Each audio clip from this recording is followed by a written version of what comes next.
4.15 총선이 이제 이틀 남았습니다. 막판에 돌발 변수가 잇따르면서 여야 모두 판세를 장담할 수는 없는 상황입니다.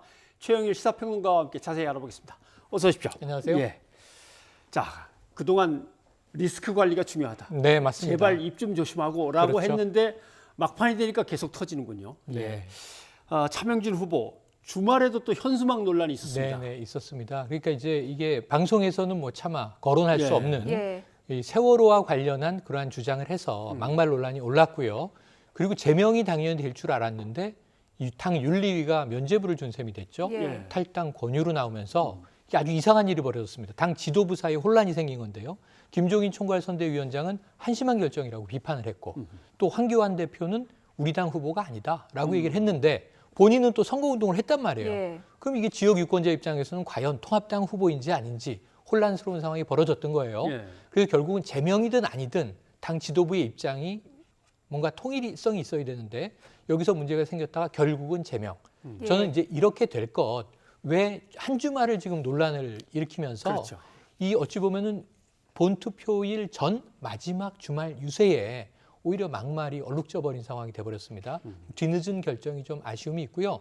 문제는 차명진 후보는 아직도 반발하고 있고 예. 그러다 보니까 이것은 제가 보기에는 또 이 당에 대한 도전이 돼버리는 상황이고 그럼 이런 사람을 왜 공천을 줬나? 이 문제로 또 회귀가 되거든요. 예. 그러니까 계속 당에서는 이 선거가 끝날 때까지 골칫거리가 된 후보가 된 상황입니다. 예, 탈당 권유를 했다가 이제 제명 처리가 됐는데요. 그렇죠. 그 사이에 사전 투표가 치러졌습니다. 맞습니다. 여기에는 뭐 영향은 없습니까? 영향이 있죠. 사표가 발생하겠죠. 지금 현재 결국은 본투표에서는 그러니까 이제 사전 투표에서는 아마 차 후보를 선택한 사람도 없지 않을 것이고 예. 있었을 것이고 예. 얼마인지는 이제 뚜껑을 열어봐야 하는 것인데 나중에 통계로 밝혀질 겁니다. 그런데 본투표에서는 이제 후보 자격이 박탈됐죠. 이전에 관악갑의 이 김대호 후보와 같은 수순인데 며칠간의 혼란이 있었던 겁니다. 그래서 결국은 사전 투표가 차 후보에게 이제 갔던 것은 차 후보 개인에게 간 것인지 미래통합당의 이 어떤 그 당을 찍은 것인지 지역 유권자의 뭐 속내를 다 우리가 분석할 수는 없지만 사표가 되는 상황이 예. 벌어졌습니다. 예. 그러면 당에서는 제명 결정을 해버렸으니까 네.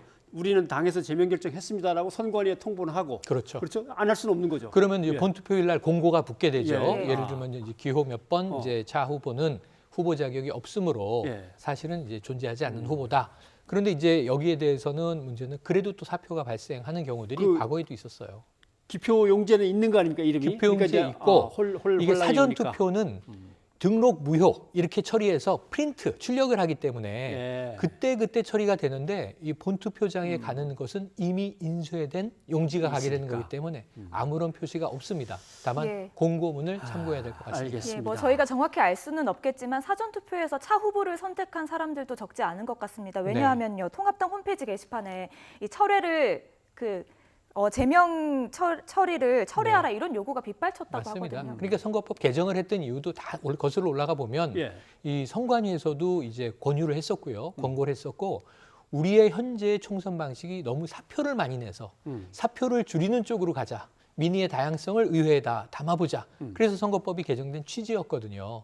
그럼에도 불구하고 지금 여러 가지 예. 졸속 처리가 되다 보니 이 처음 보는 일들이 속출하고 있는데 이 참정권 측면에서는 유권자는 당에다가 책임을 물을 만하죠. 예. 왜냐하면 나는 차 후보 개인보다도 당신네 당을 찍어주려고 투표한 것인데 내 표가 사표가 되게 생겼으니 여기에 대해서 당이 어떻게 책임을 지겠소 하는 문제는 제기할 수 있습니다. 네. 여기는 뭐 우선 사죄밖에 없을 텐데 이런 일이 벌어질 것을 왜 예견을 못했느냐는 말이죠. 왜냐하면 현장에서 차 후보는 본인은 자격이 유지되니까 예. 선거유세를 하고 있었던 했었죠. 것이고 예. 다른 지역을 유세 다니는 지도부는 우리 후보 아니라고 말은 했는데 이게 말의 효과가 아니라 행정적인 효과가 발생했어야 되지 않습니까?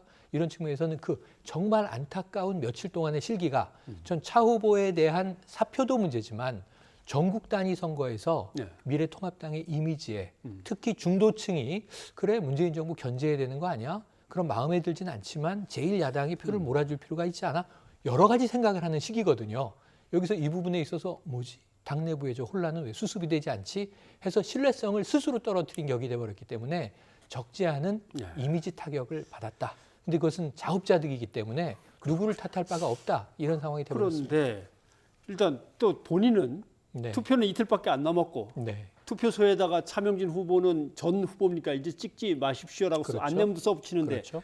가처분 신청을 내겠다 그러고 네. 당에 재심 청구를 하겠다 그러니까 네. 이게 어떻게 될지 모르겠습니다. 그러니까 이게 뭐 이제 가처분 신청해서 예. 만약에 이 차명진 후보가 승소한다면 여기에 대해서 이제 통합당의 책임이 있는 거죠. 다만 뭐 한 지역에 대한 선거를 다시 치를 수는 없는 거죠. 우리 선관위 역사상 그런 경우는 없습니다. 하지만 뭐 거기에 대해서 어떤 판결이 나올지는 지켜봐야 되겠습니다만 사실은 저는 차명진 후보의 그 예. 이후의 태도에 대해서 좀 놀랍니다. 왜냐하면 그 세월호 막말이라고 지금 이번에 나온 것, 세월호 막말이 전력이 있지 않습니까? 예, 그랬죠. 징글징글하다 이런 이제 표현이 있어서 한 번 이제 큰 풍파가 있었는데 선거 때 또 나온 거예요. 근데 예를 들면은 그게 속내든 아니든 아니면 정말 듣고 뭐 거기에 대해서 나름 개인적인 뭐 관심이 강해졌든 선거에서 유세 때 흥분하면 얘기할 수 있어요. 사과해야 되죠. 근데 당까지도 우리 당 후보가 아니다, 잘못된 발언이다라고 얘기를 하는데 본인은 그걸 그래도. 뭐라고 이야기를 하냐면 불편한 진실에 눈 감지 않겠다. 계속 이야기하겠다. 심지어는 이것을 막말이라고 이 비하하는 준동하는 세력에 대해서 나는 굴하지 않고 맞서겠다. 그러니까 본인의 이야기에 대해서 굉장히 지금 확신을 가지고 있어요. 근데 당은 그 말이 부적절하다고 얘기를 하고 예. 있어요. 그럼 이게 정말 당에 해당 행위에 해당하는 게 아닌가 하는 알겠습니다. 생각까지 듭니다. 예, 선거운동 과정에서든 과거에 했던 말이든요. 네. 후보들의 발언이 문제가 되고 있습니다. 무섭죠. 지금은 이제 안산 단원을로 네네네. 이야기를 넘어가 볼까 하는데요. 통합당 박순자 후보가 경쟁 상대인 김남국 후보의 과거 발언을 문제 삼고 나왔거든요. 네. 일단 들어보고 네, 오시겠습니다. 한번 들어볼까요? 온갖 욕설과 성비하, 수치스러운 성적 대화, 여성 비하가 난무하는 방송의 공동 진행자가 과연 떳떳하다고 할 수 있습니까? 법의 문제를 떠나 도덕적으로 국회의원 후보로서 자격이 없다고 생각합니다. 어떻게 들으셨습니까? 김남국 후보는 네네. 네거티브 공세다. 문제가 된 발언은 다른 출연자들이 한 것이다. 예, 이렇게 반박했거든요. 박순자 후보의 저 기자회견도 받고 지금 또 김남국 후보의 입장문도 봤습니다. 그리고 문제의 팟캐스트도 들었습니다. 들어보셨어요? 네네네. 예. 그런데 제가 보기에는 김남국 후보는 조금 뜬금없다는 입장이에요. 왜 그러냐면 그게 이제 유료 콘텐츠입니다. 그러니까 19금 성인들이 돈을 내고 돈을 낸 사람만 들을 수 있는 팟캐스트인데 예. 대부분 뭐 성인 주로 이제 젊은 층들이 들었을 것 같고요.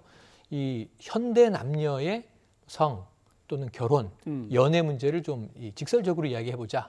근데 우선은 이 청취자들이 6대 4 정도로 여성도 있다고 해요. 예. 출연진에도 여성들이 있었어요. 3명의 여성이 있었고 또 남성들이 있었는데 김남국 후보는 발언을 별로 안 해요.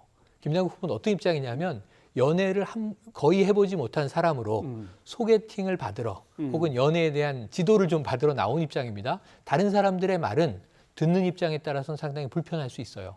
이 팟캐스트나 뭐 유튜브의 특성상 방심위에 이제 걸리는 사안이 아니기 때문에 예. 좀 노골적이고 직설적입니다. 불편한 대목들이 있는데 김남국 후보의 발언에는 크게 부적절한 게 없어요. 그래서 지금 이 박순자 후보도 뭐라고 얘기를 하냐면 예. 저런 방송에 나갔기 때문에 국회의원 자격이 없다. 이 김남국 후보는 자신도 몇 번 나가다가 그 안에서 주로 당하는 역할을 했는데 별로 뭐 본인과 맞지 않는 네. 것 같아서 하차했다 이렇게 얘기하고 있거든요. 그래서 이것은 저는 유권자의 판단으로 남는다 이렇게 얘기하고 근데 싶습니다. 막상 이제 문제를 제기한 박순자 후보도 과거에 노무현 대통령 비하 연극에 출연해서 상당히 강도 높은 그건 너무 유명한 연극이죠. 언사를 이제 내놨었거든요. 한번 그때 영상이 있을 텐데 한번 잠깐 보죠. 내가 태어났으면 쓰겠지. 내 마누라 친구들한테 욕을 하고 나 죽이 같으니라고. 너 이혼하고 위자료로 그거나 떼달라고 그래. 그거? 그래 그 거시기. 얘. 그럼 그 시기 잘못한 게 자격도 없는 놈이야. 이점 가면 막 가자는 거죠. 네, 사실은 일을 잘할 사람을 고르고 네. 믿을 만한 정당을 고르는 거에 이제 주력해야 되는데 막말 때문에 안 돼 뭐 이런 네네네네. 걸로 평가를 한다면 어떻게 보면 유권자의 민심이나 표심이 예. 사실은 좀 흔들리는 거죠. 그럼에도 불구하고 이 막말 논쟁은 정치권이 제공했다. 책임은 정치권에 있다. 왜냐하면 정책도 없고 공약도 없고 사실 없진 않아요. 다 있는데 각 당마다 만들었는데 유권자들에게 제대로 전달이 안 된 거죠. 코로나19의 뭐 여파도 있습니다. 그럼에도 불구하고 정치권이 이 미디어라든가 혹은 직접 유권자를 만나서 할 수 있는 시간에 상대에 대한 마타도나 네거티브, 흑색 선전을 주로 그 시간을 써야 했겠는가? 저는 본인의 또렷한 컨텐츠를 전달하기 위해서 이 아까운 유세 시간을 썼어야 하지 그렇죠. 않느냐?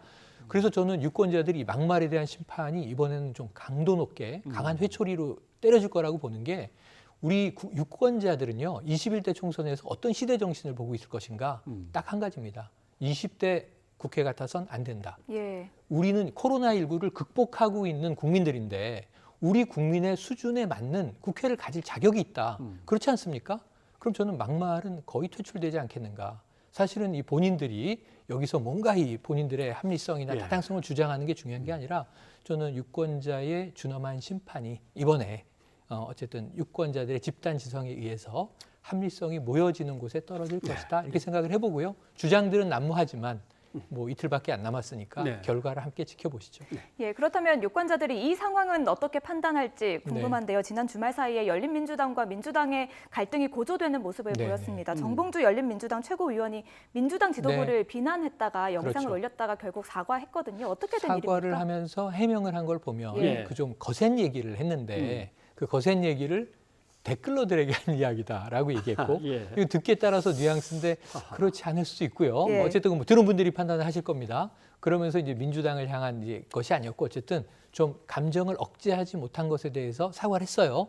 하루 만에 사과는 했는데 전 이건 좀 여파가 있을 거라고 봅니다. 예. 왜냐하면 지금 더불어시민당 어찌 보면은 이제 이 민주당이 공식적으로 참여한 비례연합 정당과 지금 효자 정당임을 자처하고 자발적으로 자생적으로 만들어진 열린민주당이 같은 지지층에서 표를 나눠 가져야 되는 경쟁을 하고 있거든요. 예. 그런데 처음에는 더불어시민당 쪽으로 좀 쏠리는 기류도 있다가 열린민주당의 지지율이 또 올라가는 기류도 있다가 지금 어느 정도 이제 판이 정리되고 있던 상황에 제가 보기엔 상당히 악재를 이 당을 만든 어찌 보면 주체자가 스스로 굉장히 효자 정당이 되겠습니다 하고 모당에 대해서 거센 얘기인데 개인 감정이 섞여 있는 그렇죠. 듯한 그렇게 보면은 이게 지지자들은 흔들릴 수 있어요. 네. 저는 이 표심이 조금은 영향이 있을 것 같은데 그 정도가 어느 정도 크거나 작게 나타날지는 지금 확실치가 않고요.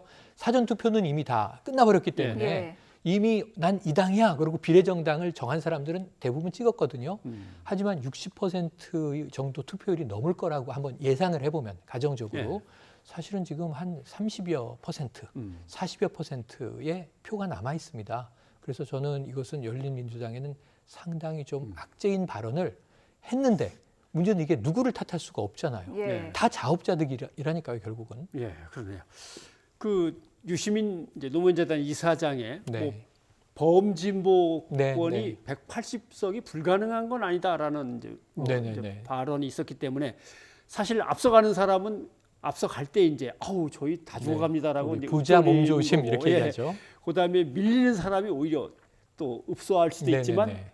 기세를 허세를 놓치면은 낼 수도 남들이 있고. 사표될까봐 그렇죠. 우세한 쪽으로 찍을 수도 있으니까 맞습니다. 또 기세를 올려야 되고 어느 전략을 택하냐가 그때 네네. 갈림길에 서게 되는데 민주당으로서는 180 이렇게까지 하니까 네. 깜짝 놀라면서 다시 그러니까 엎드리는 것 여기 같습니다. 조금 이게 곡해되는 측면이 많아요. 전 유시민 이사장은 개인의 예측은 누구나 다 내놓을 수 있는데 뭐 사회적으로 영향력 있는 작가죠. 예. 이제 그런데 유시민 이사장은 노무현 재단 이사장이라 친여 인사는 맞지만 예. 민주당 사람은 아니에요. 그렇죠. 그리고 이야기를 하던 와중에 민주당이 180석을 갖는다가 아니라 범진보. 범진보라고 여기서 했죠. 범진보는 유시민 이사장의 전 당적은 정치를 은퇴하기 전에 정의당원이었습니다. 그 정의당이고 그러면 여기서는 우리가 더불어민주당 또 더불어시민당 또 열린민주당 여기 정의당 기타 지금 민중당이라는 한석 원내 예. 한석에 이제 지금 진보정당도 나와 있는데 이런 범진보 정당을 다 묶으면 180석도 가능하지 않느냐? 그럼 저는 민주당은 도대체 얼마 할 거냐?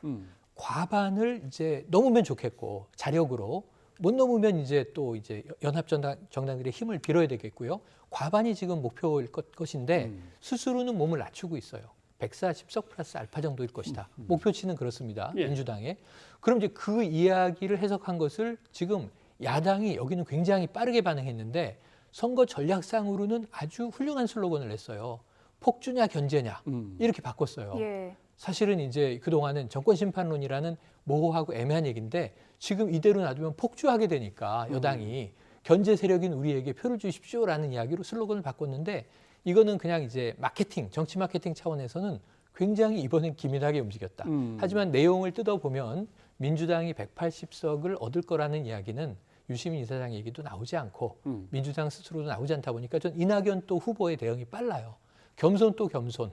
그래서 네. 국민의 이 민심을 우리가 어떻게 미리 예단할 수 있단 말인가. 그런 교만한 얘기 하지 말고 몸을 낮추라. 지금 이런 얘기하고 있는 거거든요. 그래서 서로 아주 마지막에 좀 뭐랄까요. 좀 아주 팽팽한 하하. 기싸움이 벌어지는 예. 것 같습니다. 그러면 예상하시기에는 네네.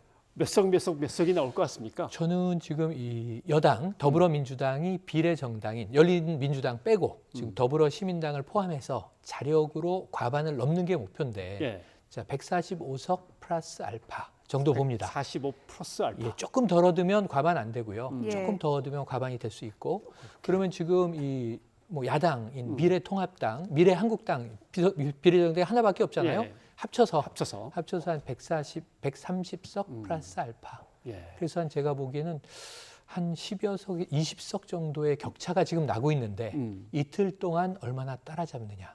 이게 이제 통합당의 추격전의 관건일 것 같습니다. 박형준 위원장은 개헌 저지선도 위험합니다라고 이제 네네네. 상당히 엎드렸고. 그 언더독 전략이죠. 예. 거기다 또 김종인 또 총괄 선대위원장은 근데 너무 그러지 말고라고 네네. 해서 거기서도 약간씩 뭐 서로들 의견은 다른 모양입니다만 맞습니다.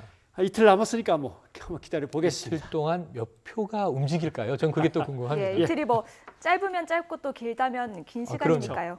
네, 최영일 평론가 고맙습니다. 고맙습니다.